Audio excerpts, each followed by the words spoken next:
अस्सलामुअलैकुम। इमाम मेहदी कब आएंगे? हमें जो अपने नबी की अहादीस से मिलता है कि आप सल्लल्लाहु अलैहि वसल्लम की नस्ब में से हज़रत मेहदी होंगे। आपका नाम भी आप सल्लल्लाहु अलैहि वसल्लम के नाम जैसा होगा। कुरैश में से होंगे। जिस दौर में आएंगे उसी दौर में ईसा अलैहिस्सलाम भी उसी दौर में आएंगे। दज्जाल भी उसी दौर में आएगा। ये तीनों वाक़या उसी दौर में होंगे। इन सबको पहचानना आसान हो जाएगा। इमाम मेहदी, ईसा अलैहिस्सलाम और दज्जाल। इमाम मेहदी जो हैं वो दमिश्क में असर की नमाज के लिए खड़े होंगे कि अचानक ही हज़रत ईसा अलैहिस्सलाम फरिश्तों के कंधों पे हाथ रखे दमिश्क के मीनार पे उतरेंगे। देखिए अल्लाह ताला की कुदरत।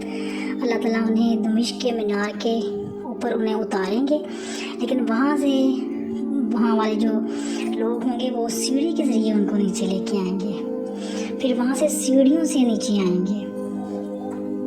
इतने बड़े बड़े बाल होंगे और बालों में से पानी गिर रहा होगा, क्योंकि जब ईसा अलैहिस्सलाम को सूली पर लटकाया गया था उस वक़्त आपने गुस्ल किया हुआ था, आप गीले थे, आपके बालों में से पानी गिर रहा था। तो उस वक़्त आपको यहूदियों ने लटकाया था सूली पर। तो अल्लाह ताला ने हज़रत ईसा की जगह पर ईसा अलैहिस्सलाम की शक्ल का एक और आदमी वहाँ किया और ईसा अलैहिस्सलाम को ज़िंदा सलामत ऊपर उठा लिया। जब ईसा अलैहिस्सलाम सीढ़ियों से नीचे उतरेंगे तो इमाम मेहदी उनसे कहेंगे कि आइए आप नमाज पढ़ाएं, तो वो इनकार कर देंगे। फिर वो इमाम मेहदी के पीछे खुद नमाज पढ़ेंगे। फिर जिहाद होगा तो मुजाहिदीन के इमाम होंगे उस वक़्त इमाम मेहदी। ये सब हकीकत में कब आएंगे किसी को नहीं पता। हदीस में आता है कि मुजाहिदीन लड़ेंगे, जंग बहुत ज़्यादा शिद्दत की होगी।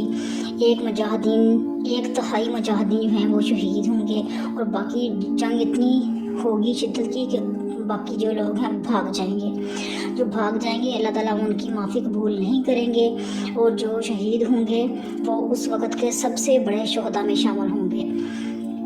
उस वक़्त मेहदी की क़यादत में जिहाद होगा, पूरी दुनिया में अमन कायम हो जाएगा।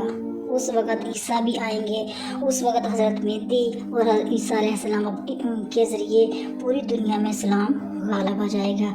हर तरफ खैर ही खैर होगी। अल्लाह ताला अपनी बरकतों को खोल देगा, बारिशें खूब होंगी।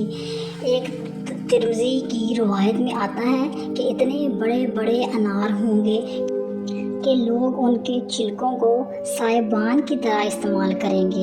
एक एक अंगूर को कई लोग खाएंगे। एक एक अंगूर का दाना कई लोग निचोड़ कर पिएंगे। इतने बड़े बड़े अंगूर होंगे। पूरी दुनिया में अमन होगा।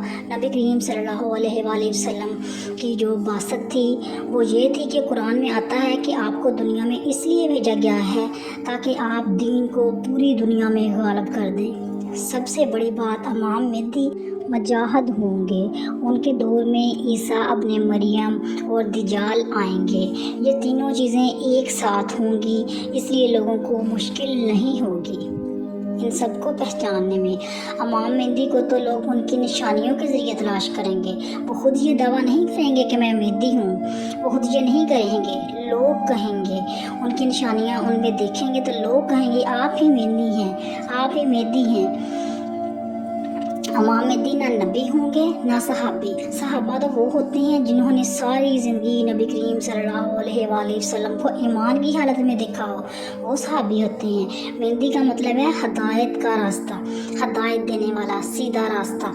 वो नेक होंगे, बुज़ुर्ग होंगे।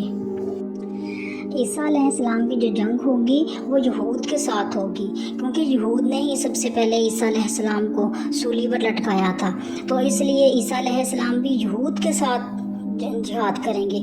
और ऐसा जिहाद होगा कि इस्लाम होगा या जिहाद होगा, बीच का कोई रास्ता होगा ही नहीं। सबसे पहले ईसा की लड़ाई यहूद से ही होगी, उनसे ही वो अपना इंतकाम लेंगे।